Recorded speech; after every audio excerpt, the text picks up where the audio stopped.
Capítulo 13. Uma mente julgadora, crítica e desconfiada. Não julgueis para que não sejais julgados. Mateus 7:1. Muitos tormentos vêm à vida das pessoas por causa de atitudes de julgamento, de crítica e de desconfiança. Multidões de relacionamentos são destruídos por esses inimigos. Uma vez mais, a mente é o campo de batalha. Pensamentos, apenas eu penso, podem ser a ferramenta que o diabo usa para manter uma pessoa solitária.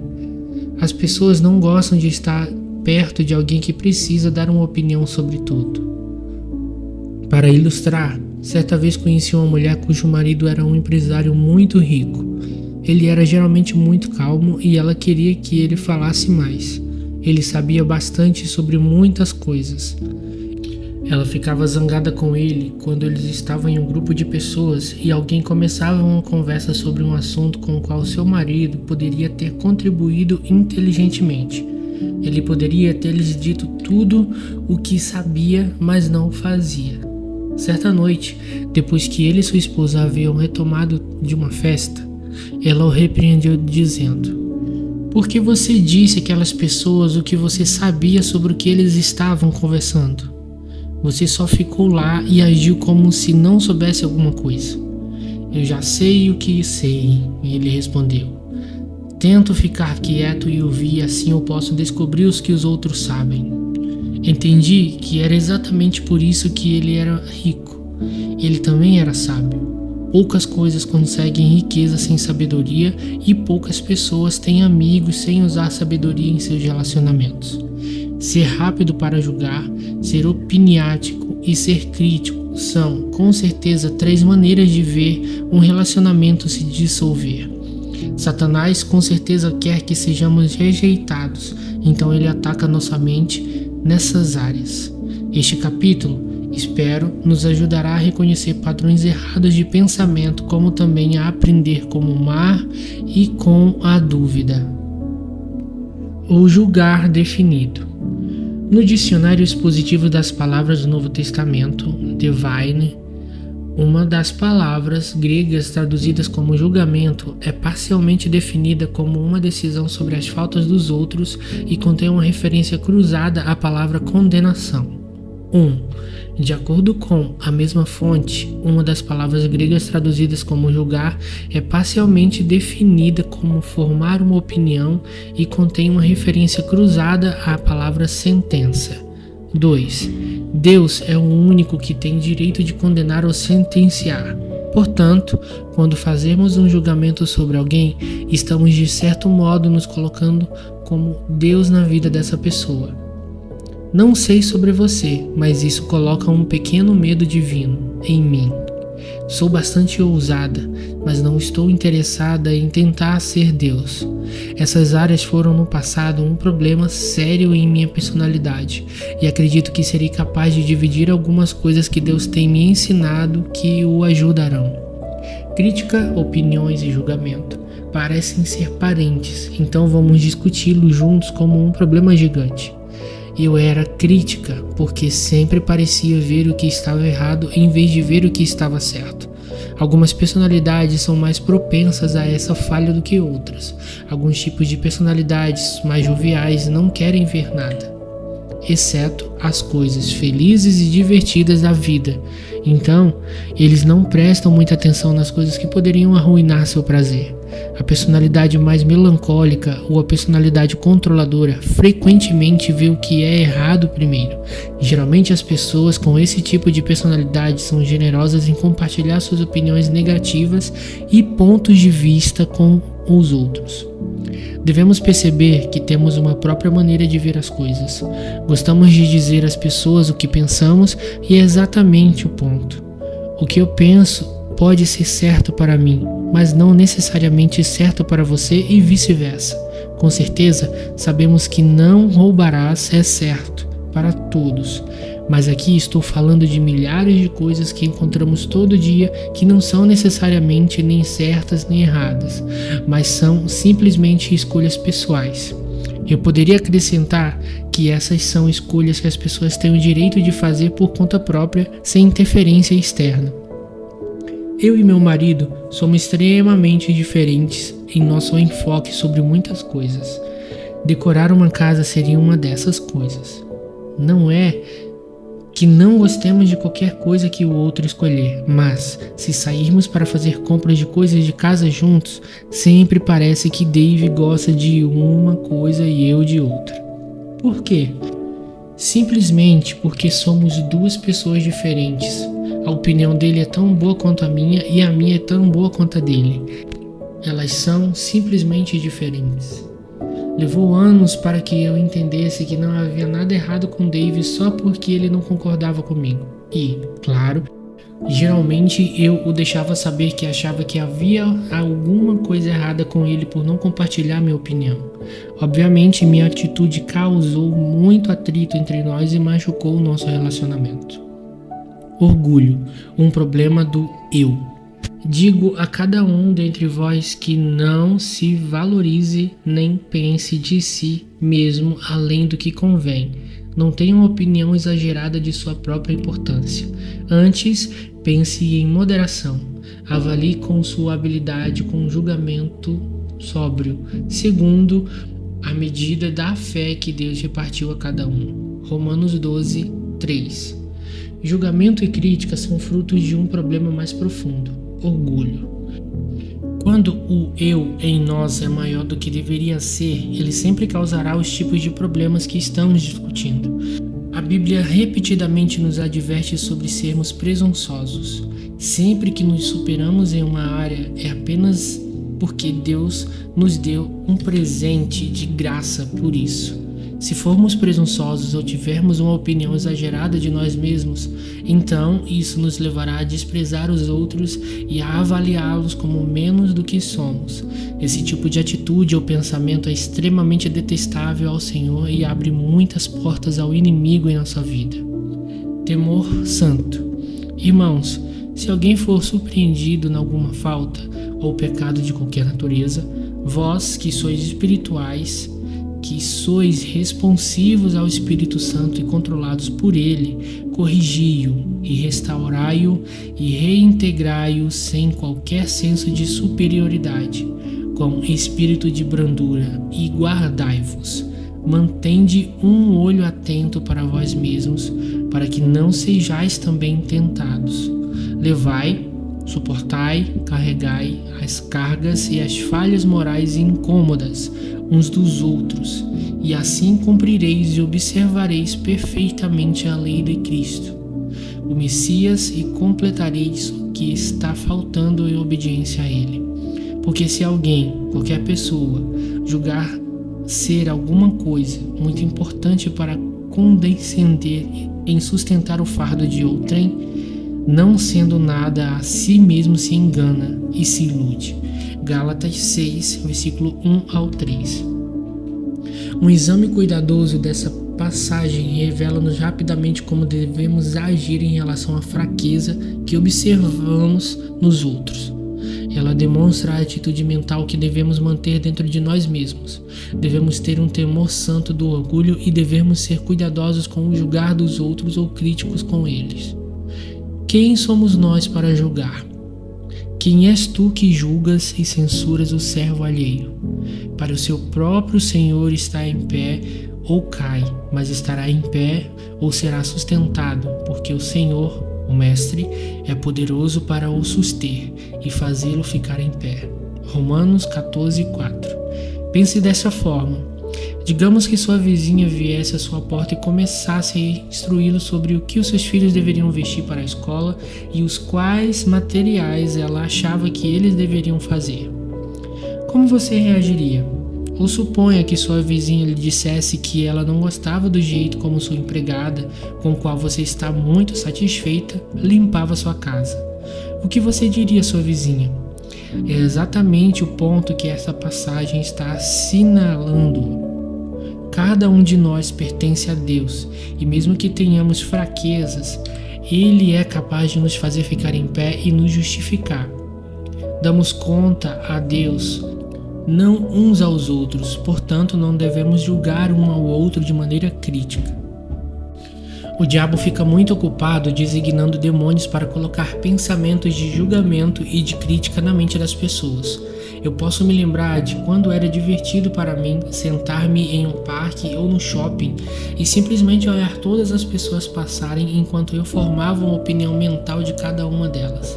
A roupa, o estilo de cabelo, a companhia, etc. Agora não podemos nos impedir de ter opiniões, mas não precisamos expressá-las. Creio que podemos até mesmo crescer ao ponto de não termos tantas opiniões e aquelas que tivermos não sejam de natureza crítica. Frequentemente digo a mim mesmo: Joyce, não é da sua conta. Um grande problema é tramar em sua mente quando você reflete sobre sua opinião até que ela se torne um julgamento. Quanto mais você pensa sobre o problema, mais ele cresce e até que você comece a expressá-lo aos outros ou mesmo àquele que você está julgando. Então ele se tornou explosivo e tem a habilidade de fazer um enorme mal na área do relacionamento, como também na área espiritual. Você pode ser capaz de evitar problemas futuros para você mesmo, simplesmente aprendendo a dizer: não é da minha conta. Julgamento e crítica eram desenfreados em minha família, então cresci com eles, por assim dizer. Quando esse é o caso, como pode ser com você? É como tentar jogar bola com uma perna quebrada. Eu estava tentando jogar bola com Deus. Eu queria fazer as coisas do jeito dele, pensar e agir do jeito dele, mas não podia. Levou anos de infelicidade até que eu aprendesse sobre as fortalezas em minha mente com as quais eu precisava lidar antes que meu comportamento pudesse mudar. Lembre-se, suas ações não vão mudar até que sua mente mude. Mateus 7, 1-6 é uma passagem bíblica clássica sobre esse assunto de julgamento e crítica. Quando você estiver tendo problema com sua mente nessa área, leia essas e as outras passagens. Leia-as de novo em voz alta e use-as como armas contra o diabo, que está tentando construir uma fortaleza em sua mente. Ela pode estar operando por meio de uma fortaleza que já está por muitos anos. Vamos estudar essa passagem, eu vou comentá-lo parte por parte enquanto a percorremos. Semeando e colhendo julgamento. Não julgueis e critiqueis e condeneis os outros para que não sejais julgados e criticados e condenados vós mesmos. Pois com o critério com que julgardes e criticardes e condenardes os outros, sereis julgados e criticados e condenados. E, de acordo com a medida com que tivesseis medidos, os outros vos medirão também. Mateus capítulo 7, versículo 1-2. Essa passagem diz-nos claramente que colheremos o que plantarmos. Gálatas 6:7. Semear e colher não se aplica apenas às áreas agrícolas e financeiras, aplicam-se também à área mental. Podemos semear e colher uma atitude da mesma forma que a plantação ou um investimento. Um pastor que conheço diz que, quando ele ouve que alguém falou dele de forma maldosa e com julgamento, ele se pergunta: eles estão semeando ou eu estou colhendo? Muitas vezes estamos colhendo em nossa vida o que semeamos anteriormente na vida de outra pessoa. Médico, cura-te a ti mesmo, porque vês e olhas fixamente tu o argueiro minúsculo que está no olho do teu irmão, porém não reparas e meditas na trave de madeira que está no teu próprio olho. E como dirás a teu irmão: deixa-me tirar o minúsculo argueiro do teu olho, quando tens a trave no teu? Hipócrita, tira primeiro a trave do teu próprio olho, e então verás claramente para tirar o minúsculo argueiro do olho do teu irmão. Mateus capítulo 7, 3-5. O diabo ama manter-nos ocupados, julgando mentalmente as falhas dos outros. Dessa forma, jamais vemos ou lidamos com o que está errado em nós. Não podemos mudar os outros, apenas Deus pode. Não podemos mudar a nós mesmos, mas podemos cooperar com o Espírito Santo e permitir que Ele faça a parte dele. O primeiro passo para qualquer liberdade, entretanto, é encarar a verdade que o Senhor está tentando nos mostrar.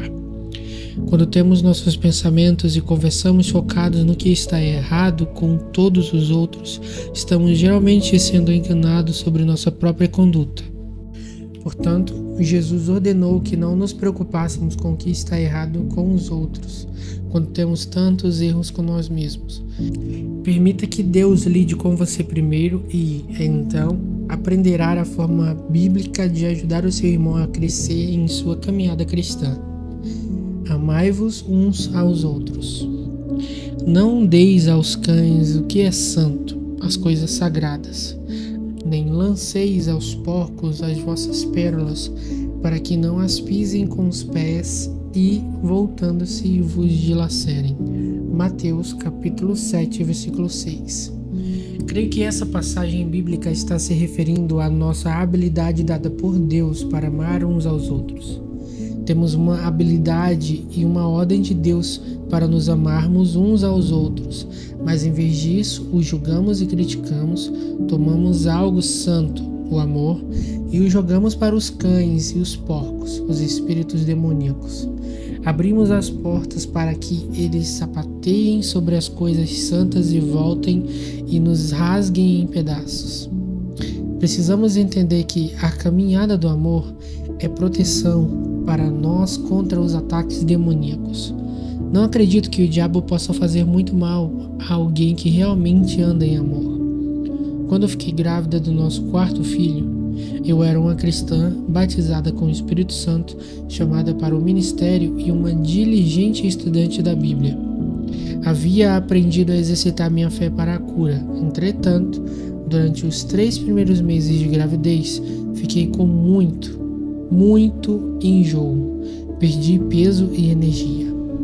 Passava a maior parte do meu tempo no sofá, nauseada e tão cansada que quase não podia me mexer. A situação estava realmente me confundindo, uma vez que havia passado maravilhosamente bem durante minhas 3 outras estações. Embora eu fosse à igreja, não conhecia muito da palavra de Deus, então não usava minha fé ativamente para nada. Agora estava muito familiarizada com as promessas de Deus e mesmo assim estava doente. E nem mesmo muitas orações a Deus e repreensão ao diabo estavam removendo o problema. Um dia, enquanto estava na cama ouvindo meu marido e os meus filhos se divertindo no pátio atrás da casa, perguntei a Deus agressivamente: o que está de errado comigo? Por que estou tão enjoada? E por que não estou melhorando? O Espírito Santo me moveu a ler Mateus 7:1. Perguntei ao Senhor o que aquela passagem tinha a ver com a minha saúde. Continuei sentindo que deveria lê-la de novo e de novo. Finalmente Deus abriu minha memória para um evento que havia acontecido 2 anos antes. Eu havia dirigido um estudo bíblico doméstico ao qual compareceu uma jovem senhora a quem chamamos de Jane. Jane frequentou o curso fielmente até que engravidou, mas então se tornou difícil para ela comparecer regularmente, porque ela estava sempre cansada e se sentindo mal. Enquanto estava deitada naquele dia, lembrei-me de que outra irmã cristã e eu tínhamos conversado sobre Jane, julgando-a e criticando-a porque ela não se esforçava nas suas circunstâncias e não era diligente em vir ao estudo bíblico. Jamais nos oferecemos para ajudá-la de qualquer maneira. Apenas formamos uma opinião de que ela era fraca e estava usando a gravidez como desculpa para ser preguiçosa e autoindulgente. Agora eu estava nas mesmas condições de Jane 2 anos atrás.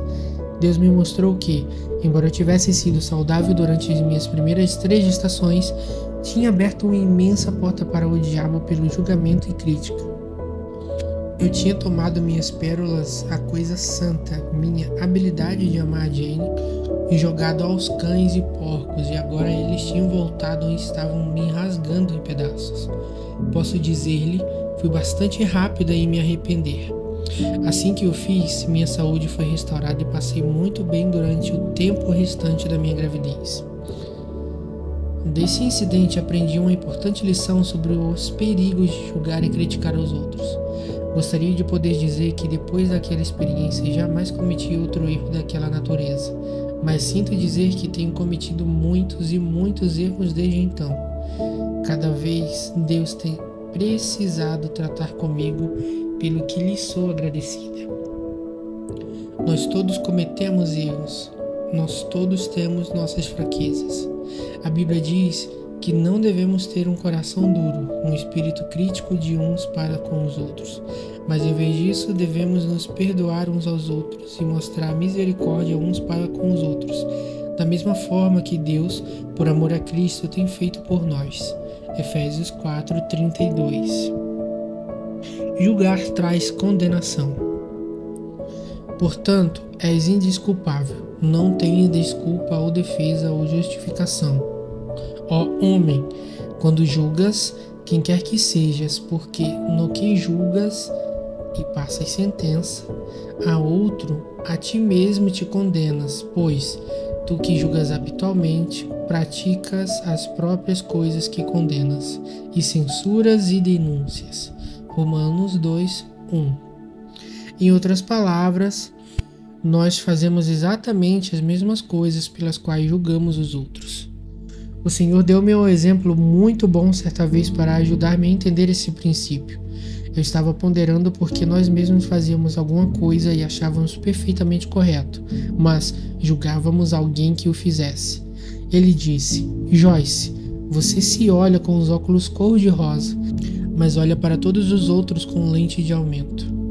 Nós nos desculpamos por nosso comportamento, mas quando alguém mais faz a mesma coisa que fazemos, frequentemente não mostramos misericórdia. Fazer aos outros o que queremos que eles nos façam. Mateus 7:12.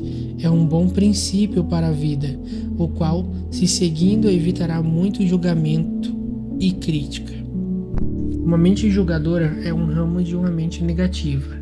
Pensar sobre o que está errado com alguém em vez de pensar no que está certo. Seja positivo e não negativo. Os outros se beneficiarão, mas você se beneficiará mais do que qualquer um. Guarde o seu coração. Tudo que se deve guardar, guarda e cuida com toda vigilância o teu coração, porque dele procedem as fontes da vida. Provérbios 4:23. Se você quer vida fluindo para você e de você, guarde o seu coração. Certos tipos de pensamentos são impensáveis para um crente. Julgamento e crítica entre eles. Todas as coisas que Deus tenta nos ensinar são para o nosso próprio bem e felicidade.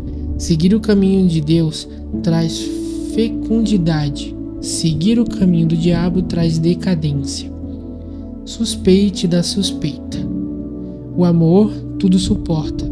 Sobre qualquer coisa, tudo que venha está sempre pronto a acreditar no melhor de cada pessoa. 1 Coríntios 13:7. Posso dizer honestamente que a obediência a essa passagem tem sempre sido um desafio para mim. Fui criada para ser desconfiada. Na verdade, fui ensinada a desconfiar de todos, especialmente se eles fingissem ser bons, porque deviam estar querendo alguma coisa. Além de ser ensinada a desconfiar dos outros e dos seus motivos, tive várias experiências desapontadoras com pessoas não apenas antes de ter me tornado uma cristã ativa, mas depois disso também.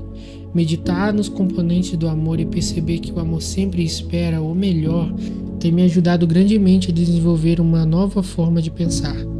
Quando sua mente for envenenada ou quando Satanás ganhar fortalezas em sua mente, ela precisa ser renovada de acordo com a palavra de Deus. Isso é feito aprendendo-se a palavra e meditando, refletindo sobre ela, murmurando-a para você mesmo, pensando nela. Nós temos o maravilhoso Espírito Santo em nós para nos lembrar quando nossos pensamentos estiverem indo na direção errada.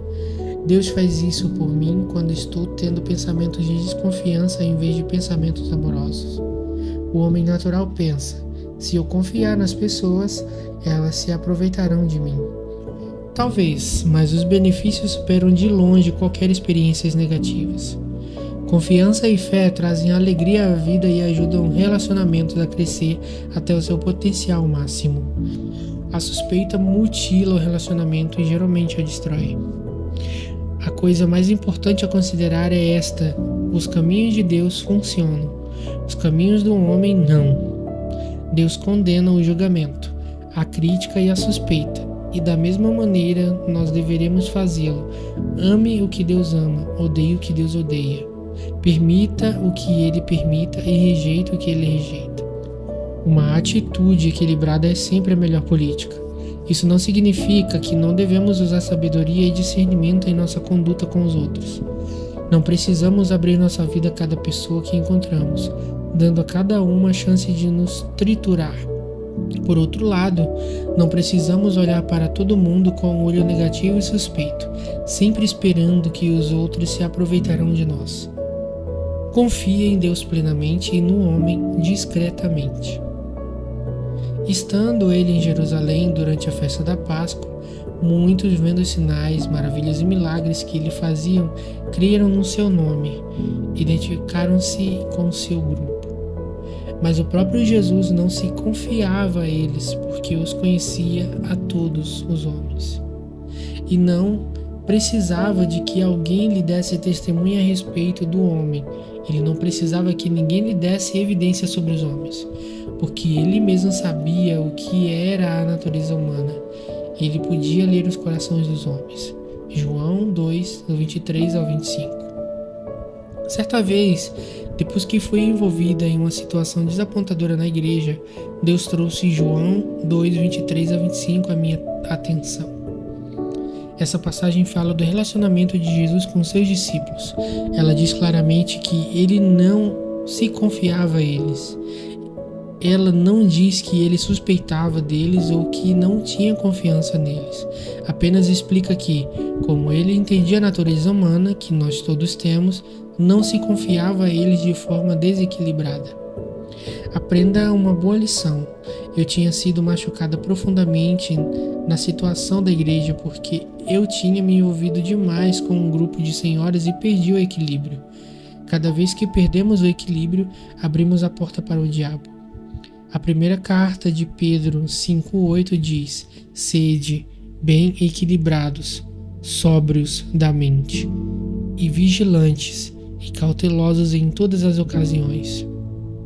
Porque o diabo, vosso adversário, anda em derredor, como o leão que ruge com fome selvagem, procurando alguém para agarrar e devorar. Aprendi que estavam me apoiando nas senhoras desse grupo e colocando nelas uma confiança que pertence apenas a Deus. Nós podemos ir até aí em qualquer relacionamento humano. Se formos além da sabedoria, problemas surgirão e seremos machucados. Sempre coloque sua confiança completa no Senhor. Assim fazendo, abrirá a porta para o Espírito Santo, deixá-lo saber como você está cruzando a linha do equilíbrio. Algumas pessoas acham que têm discernimento quando, na verdade, são apenas desconfiadas. Há um verdadeiro dom do Espírito Santo chamado de discernimento de espíritos. 1 Coríntios 12:10. Ele discerne o bom e o mal, não apenas o mal. A suspeita vem de uma mente não renovada. O discernimento vem de um espírito renovado. Ore por dons verdadeiros, não por carne que se disfarça de dons do Espírito. O verdadeiro discernimento espiritual provocará oração, não fofoca. Se um problema genuíno está sendo discernido por um dom verdadeiro, esse seguirá o padrão divino para lidar com aquele, não formas carnais que apenas espalham e aumentam o problema. Palavras doces, agradáveis e curativas. O coração do sábio é mestre de sua boca e aumenta a persuasão nos seus lábios. Palavras agradáveis são como um favo de mel, doces para a alma e medicina para o corpo. Provérbios 16, 23 a 24. Palavras e pensamentos são como osso e medula, tão próximos que é difícil dividi-los. Hebreus 4, 12. Nossos pensamentos são palavras silenciosas que apenas nós e o Senhor ouvimos. Mas tais palavras afetam nosso homem interior, nossa saúde, nossa alegria e nossa atitude. As coisas que frequentemente pensamos saem de nossa boca. E é triste dizer, algumas vezes elas nos fazem parecer tolos. Julgamento, crítica e suspeita nunca trazem alegria. Jesus disse que ele veio para que tivéssemos e desfrutássemos a vida. João 10:10. Comece a operar na mente de Cristo e você penetrará no novo estado de vida.